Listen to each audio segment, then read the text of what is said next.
আমরা আগের ভিডিওতে বিগফুটের রহস্যময় অস্তিত্ব নিয়ে কথা বলেছি। এর প্রথম সংবাদ আসে 1879 সালে ক্যালিফোর্নিয়ার একটি সংবাদপত্রে, যেখানে বলা হয়েছিল যে সন্ধ্যায় বন থেকে ফেরার সময় দুটি শিকারী এক বিশাল প্রাণীর আক্রমণের শিকার হয়। শিকারীরা জানায় প্রাণীটি প্রায় 9 ফুট লম্বা এবং মানুষের মতো দুপায়ে দৌড়াতে সক্ষম, তবে এর শরীর ছিল বাদামি লোমে আবৃত, যা দেখতে বানরের মতো।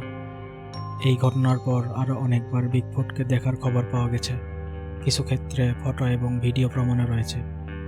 তবে বিগফুটের অস্তিত্বের সবচেয়ে বিশ্বাসযোগ্য প্রমাণ হলো পেটারসন গিমলিন ফিল্ম।